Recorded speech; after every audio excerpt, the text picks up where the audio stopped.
तो स्वागत है दोस्तों आपका एक बार फिर से मैडोवर्स मेगाबाइट्स में। तो आज का हमारा टॉपिक है बाउंड्री एलिमेंट्स, यानी कि print all boundary elements in a matrix. तो एक मैट्रिक्स के बाउंड्री एलिमेंट को सारे प्रिंट कराने हैं यहाँ पर। तो चलिए देखते हैं कैसे काम करेगा ये प्रोग्राम। तो सबसे पहले बाउंड्री एलिमेंट्स होते क्या है आपको हम बताते हैं। तो सपोज एक मैट्रिक्स दी गई यहाँ पर 4x4 के मैट्रिक्स ले लेते हैं, ठीक है। तो मैट्रिक्स का कोई इशू नहीं है, आप कितने भी साइज की ले सकते हो। अभी इसको हम डायनेमिक प्रोग्राम में आपको बताएंगे कि डायनेमिक प्रोग्राम इससे कैसे बना सकते हैं। डायनेमिक का मतलब है कि यूजर से नंबर ऑफ रोज और कॉलम्स इनपुट बना के कैसे बनेगा, ठीक है, इनपुट करा के कैसे प्रोग्राम बनेगा। तो मान लिया एक मैट्रिक्स ले ली 4x4 की, जैसे 1 2 3 4 6 5 6 7 8 9 10 11 12 13 14 15 16, ठीक है। तो बाउंड्री एलिमेंट्स भैया यहाँ पर क्या है, बाउंड्री एलिमेंट्स यहाँ पर क्या हो जाएंगे, जो किनारे वाले एलिमेंट्स है सारे वो क्या होंगे, बाउंड्री एलिमेंट्स होंगे। तो किनारे वाले एलिमेंट्स कौन से हैं, ये सारे जो एलिमेंट्स है किनारे वाले, इनको हम क्या बोलते हैं, बाउंड्री एलिमेंट्स बोलते हैं, ठीक है। तो ये सारे बाउंड्री एलिमेंट्स सिर्फ हमको प्रिंट कराना है, यही प्रोग्राम है, ठीक। तो बाउंड्री एलिमेंट प्रिंट कराने के लिए क्या क्या एलिमेंट प्रिंट हो जाएंगे, क्या आउटपुट प्रिंट हो जाएगा। तो आउटपुट भैया प्रिंट हो जाएगा 1 2 3 4 8 12 16, ठीक है।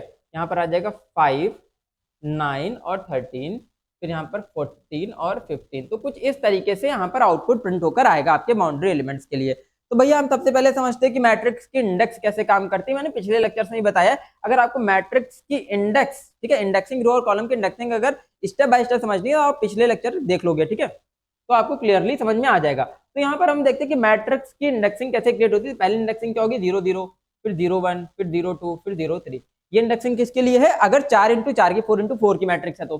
फिर नीचे क्या हो जाएगा, 1 0 1 1 1 2 1 3, फिर 2 0 2 1 2 2 2 3, फिर 3 0 3 1 3 2 और 3 3, ठीक। तो कुछ इस तरीके से यहाँ पर क्रिएट हुई, ठीक, एरे की इंडेक्सिंग क्रिएट हो गई। अब यहाँ पर कौन से एलिमेंट प्रिंट कराने हैं, कौन से एलिमेंट प्रिंट कराने हैं, ये सारे एलिमेंट प्रिंट कराने हैं, ठीक है, ये सारे एलिमेंट आपको प्रिंट कराने हैं। एक बार हटा के फिर से बना देता हूं मैं, ठीक। क्या एलिमेंट प्रिंट कराने हैं, ये सारे एलिमेंट आपको प्रिंट कराने हैं, ठीक है। ये 4 एलिमेंट आपको प्रिंट कराने हैं, ठीक है, चारों तरफ वाले ये सारे एलिमेंट हम प्रिंट कराएंगे। तो कैसे प्रिंट कराएंगे अभी आप देखो, ठीक, मतलब ये सारे एलिमेंट आपको प्रिंट कराने हैं, ठीक है। तो कैसे प्रिंट कराएंगे, तो इन शॉर्ट अगर हम बात करें तो हमको क्या प्रिंट कराना है, हमको प्रिंट कराना है पहली रो के सारे एलिमेंट्स और लास्ट रो के सारे एलिमेंट्स, ठीक है।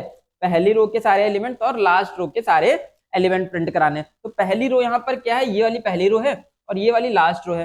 पहली रो के सारे एलिमेंट और लास्ट रो के सारे एलिमेंट, पहले कॉलम के सारे एलिमेंट और लास्ट कॉलम के सारे एलिमेंट प्रिंट कराने हैं, ठीक। तो पहले कॉलम के सारे एलिमेंट ये होंगे और लास्ट कॉलम के सारे एलिमेंट कहाँ होंगे, लास्ट में होंगे, ठीक है। वर्टिकली सारे एलिमेंट कॉलम वाले एलिमेंट होंगे। तो अब यहाँ पर देखेंगे पहली इंडेक्स कितनी है किसकी, रो की। तो रो की वैल्यू या मैंने बताया यहाँ पर आई होता है और जे होता है, दो इंडेक्सिंग आपको मिलती है, ठीक।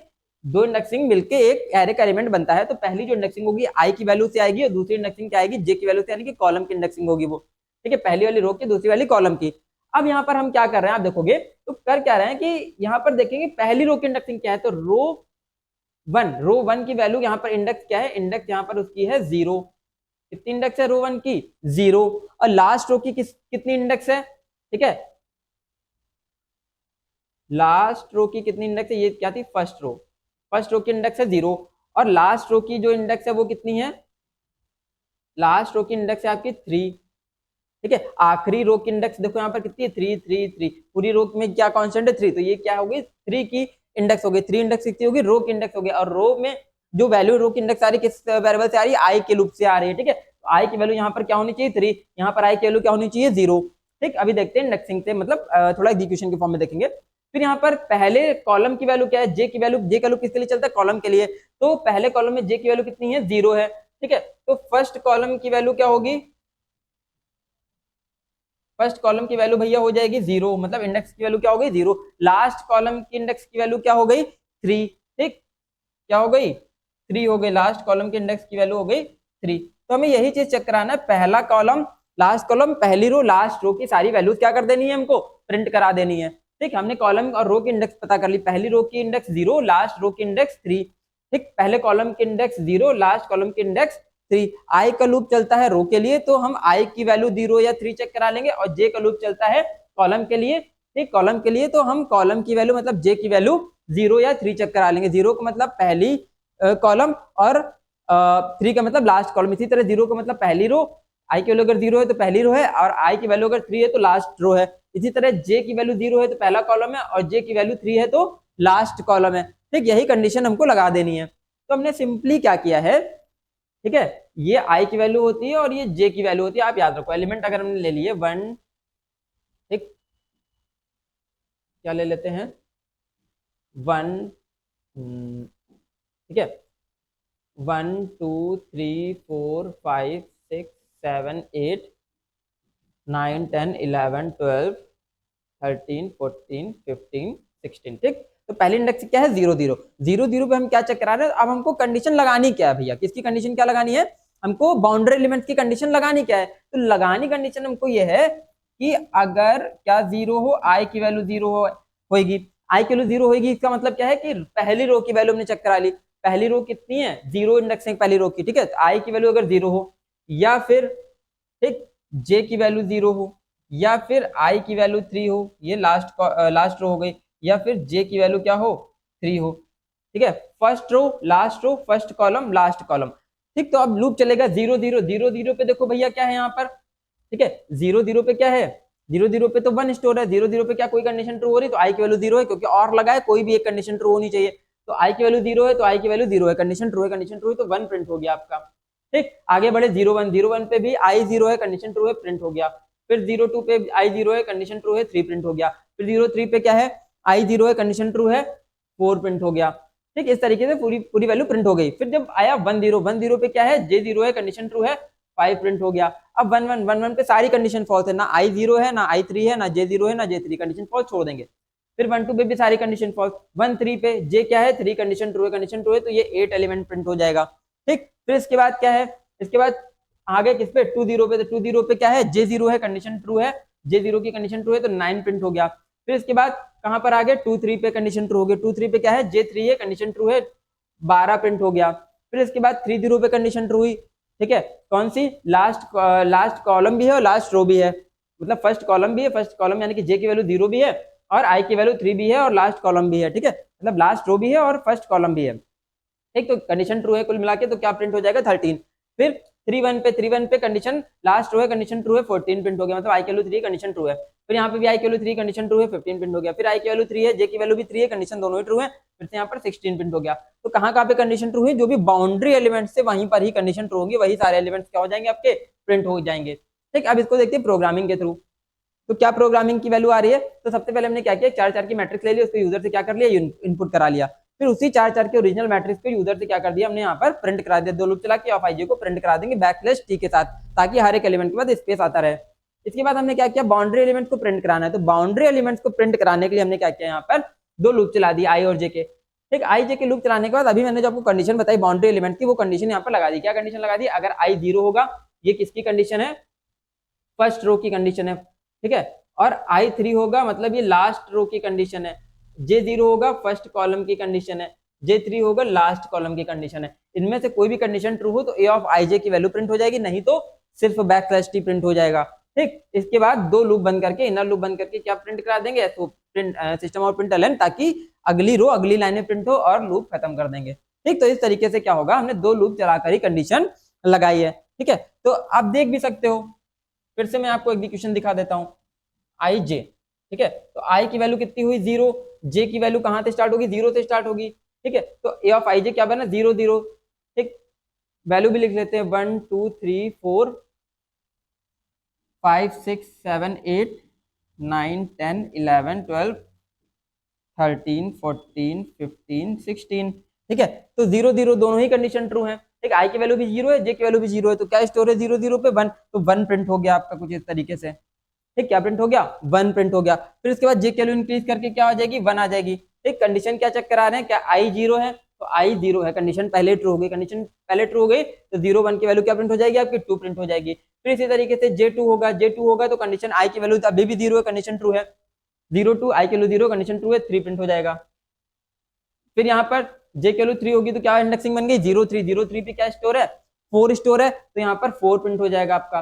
फिर आई की वैल्यू 1 हो गई, जे फिर से 0 1 2 3 चला, ठीक, तो i की वैल्यू 1 है, j की वैल्यू 0 है, तो i की वैल्यू 1, j की वैल्यू 0, तो j की वैल्यू 0 है, कंडीशन j वाली ट्रू हो गई, j की वैल्यू 0 कंडीशन ट्रू हो गई, तो यहाँ पे क्या एलिमेंट है 5, इसी के नीचे 5 प्रिंट हो जाएगा आपका। फिर इसके बाद क्या हुआ, आगे बढ़े उसके बाद क्या हुआ, यहाँ पर 1 1 1 1 पे दोनों ही कंडीशन फॉल्स से बाहर आ गए। ठीक, 1 2 पे दोनों कंडीशन फॉल्स है, आगे चले गए। 1 3 पे क्या है, j की वैल्यू 3 है यहाँ पर, तो j की वैल्यू 3, ये वाली कंडीशन ट्रू हो जाएगी, ये वाला एलिमेंट क्या प्रिंट हो जाएगा यहाँ पर 8 प्रिंट हो जाएगा। फिर इसके बाद आगे बढ़े, i की वैल्यू 2 हो गई, j फिर से 0 1 2 3 चलेगा। ठीक, तो 2 0 पे क्या कंडीशन ट्रू है, j 0 है, कंडीशन ट्रू है, कॉलम पहला है, कंडीशन ट्रू है तो 9 प्रिंट हो गया उसी के नीचे। फिर इसके बाद आगे चले, 2 1 पे दोनों ही कंडीशन फॉल्स, ठीक, और 2 2 पे दोनों ही कंडीशन फॉल्स, कॉलम और रो की दोनों कंडीशन फॉल्स। ठीक है, 2 3 पे लास्ट कॉलम है, कंडीशन ट्रू है, कंडीशन ट्रू है, 2 3 पे क्या स्टोर है 12 प्रिंट हो गया। ठीक, फिर इसके बाद आगे चले, i की वैल्यू 3 होगी, j फिर से 0 1 2 3 चलेगा।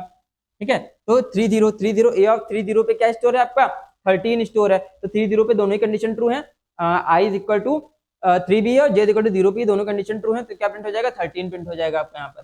फिर आगे चले 3 1, तो 3 ऑफ 1 पे a ऑफ 3 1 पे क्या स्टोर है 14 भी प्रिंट हो जाएगा क्योंकि दोनों ही कंडीशन ट्रू है। फिर उसके बाद क्या प्रिंट हो जाएगा, मतलब i की वैल्यू 3 है, लास्ट कॉलम ये कंडीशन ट्रू होगी, प्रिंट हो जाएगा 14। फिर 3 0 लास्ट कॉलम में i की वैल्यू कंडीशन ट्रू है, i की वैल्यू 3 है, कंडीशन ट्रू है, क्या प्रिंट हो जाएगा 15 प्रिंट हो जाएगा। फिर इसके बाद i की वैल्यू 3 है, j की वैल्यू भी 3 है, क्या प्रिंट हो जाएगा 16 प्रिंट हो जाएगा, कंडीशन ट्रू है। तो इसी तरीके से आपकी मैट्रिक्स के एलिमेंट प्रिंट होकर आ जाएंगे किस फॉर्म में, बाउंड्री एलिमेंट्स के फॉर्म में। ठीक, यानी कि कंडीशन जहां पे ट्रू होगी वहां पे a ऑफ ij का एलिमेंट प्रिंट हो गया, अगर कंडीशन फॉल्स है नहीं ट्रू है तो उसकी जगह यहाँ पर देखोगे खाली स्पेस प्रिंट हो रहा है, सिर्फ बैकस्लैश टी प्रिंट हो रहा है, तो खाली स्पेस प्रिंट होकर आ जाएगा। तो जो आउटपुट आपको दिखाएगा इसी पैटर्न में आपको यहाँ पर शो करेगा। ठीक है, अब इसका थोड़ा सा आगे देख लेते हैं। ठीक, आगे क्या देख लेते हैं, अगर हम सपोज हमारे पास नंबर ऑफ रोज और कॉलम्स यूजर इनपुट करा रहा है, ठीक है, तो एरे कुछ इस तरीके से बनेगी।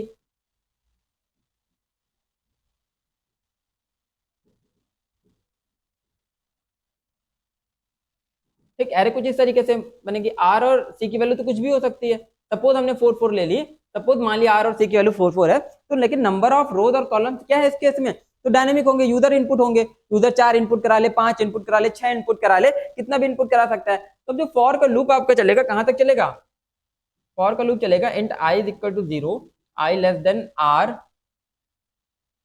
ठीक है, i प्लस प्लस, ये पहला लूप चलता है रो के लिए, तो रो अब कहां स्टोर है, नंबर ऑफ रोज r में स्टोर है, तो लेस देन r तक लूप चल जाएगा। ठीक, जैसे यहाँ पर नंबर ऑफ रोज 4 थी तो कहां तक लूप चल रहा था, नंबर ऑफ रोज 4 थी तो लेस देन 4 तक लूप चल रहा था। अब नंबर ऑफ रोज कहां स्टोर है, r में स्टोर है, तो नंबर ऑफ रोज के लिए जो लूप चलेगा कहां तक चलेगा, लेस देन r तक चलेगा।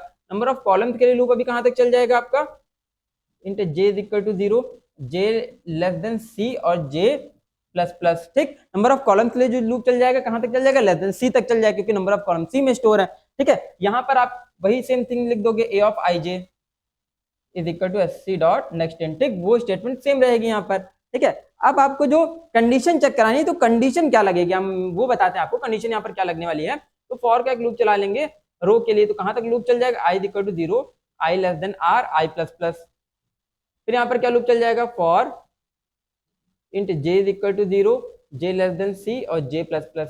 ठीक है, तो भैया पहली रो तो कांस्टेंट होती है, तो i की वैल्यू क्या चेक करा लेंगे, 0 होगी, पहली रो तो हमेशा 0 ही रहेगी, और रो के लिए कौन सा लूप चलाते हैं हम, i का लूप चलाते हैं, तो i की वैल्यू क्या होनी चाहिए, 0 होनी चाहिए। या फिर ठीक, j की वैल्यू 0 होनी चाहिए, तो पहला कॉलम का लूप हम चला रहे हैं, j का लूप चलता है कॉलम के लिए, तो j की वैल्यू क्या होनी चाहिए, 0, यानी कि पहला कॉलम होना चाहिए, तो j की वैल्यू क्या होगी 0, तो j की वैल्यू 0 होनी चाहिए। या फिर लास्ट कॉलम के लिए कंडीशन क्या लगाएंगे, नंबर ऑफ रोज और कॉलम कहाँ स्टोर है, r और c में स्टोर है। तो अब पहले देख लोगे आप, हमने कंडीशन यहाँ पर क्या लगाई थी, तो लूप चल रहा था 4 तक, नंबर ऑफ रोज और कॉलम थे 4 4। ठीक, तो हमने 4 अगर नंबर ऑफ रोज थे तो लास्ट कॉलम की इंडेक्स क्या होगी, 3 होगी, 4 नंबर ऑफ कॉलम थे तो भी लास्ट कॉलम की इंडेक्सिंग क्या होगी, 3 होगी, लास्ट रो की इंडेक्सिंग भी 3 है, लास्ट कॉलम की इंडेक्सिंग भी 3 है, क्योंकि लास्ट इंडेक्स जो होती क्या होती, नंबर ऑफ रोज -1। ठीक, और लास्ट कॉलम की इंडेक्स क्या होगी, नंबर ऑफ कॉलम्स -1। तो वही वैल्यू हमने यहाँ पर क्या कर दी, पुट कर दी। तो कैसे पुट कर देंगे, i is equal to r minus 1, तो r की वैल्यू 4 है, r की वैल्यू कितनी है 4, तो लास्ट रो क्या होगी, r माइनस 1 होगी, यानी कि 3 होगी।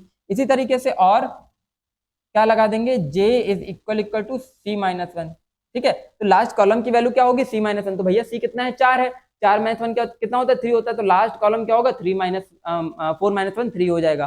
ठीक है, तो अगर डायनेमिक रो और कॉलम दिए गए हैं, r और c की वैल्यू अगर आपको डायनेमिकली दी गई है, यूजर इनपुट है, तो आप लोग क्या चेक करा लोगे, condition i is equal to 0, j is equal to 0 और i is equal to r minus 1, जो i की वैल्यू है r माइनस 1 के बराबर होगी, मतलब लास्ट कॉलम क्या हो जाएगा, r-1 हो जाएगा, लास्ट रो r-1 हो जाएगी, लास्ट कॉलम c-1 हो जाएगा आपका। ठीक, तो बाकी सेम आपका यहाँ पे रहेगा। क्या प्रिंट करा देंगे, SOP, क्या क्या प्रिंट करा देना है, SOP A of ij plus inverted comma के अंदर \t, एल्स के अंदर क्या प्रिंट करा देंगे, SOP सिर्फ इन्वर्टेड कॉमा के अंदर \t। ठीक है, इस तरीके से आप बाउंड्री एलिमेंट क्या कर सकते हैं, प्रिंट करा सकते हो। ठीक है, तो कंडीशन बस हमको बदलनी पड़ेगी डायनेमिक एरे इनपुट कराने के लिए। लास्ट रो, तो लास्ट रो के लिए कंडीशन क्या होती है, लास्ट रो हमेशा किस इंडेक्सिंग पे होगी, नंबर ऑफ रोज -1 पे होगी। ठीक है, लास्ट रो। ठीक है, और जो कॉलम लास्ट होगा वो किस इंडेक्सिंग पे होगा, c-1 इंडेक्सिंग पे होगा। यहाँ पर r और c क्या है, नंबर ऑफ रोज और कॉलम्स है। ये भी मैं लिख देता हूँ, r यहाँ पर क्या है, नंबर ऑफ रोज है। ठीक, और जो c है यहाँ पर, c क्या होगा, नंबर ऑफ कॉलम्स होगा। ठीक, तो इस तरीके से हम बाउंड्री एलिमेंट्स को प्रिंट करा सकते हैं। तो बने रहिए हमारे साथ अगले लेक्चर के लिए, तब तक के लिए स्टे ट्यून्ड गाइस।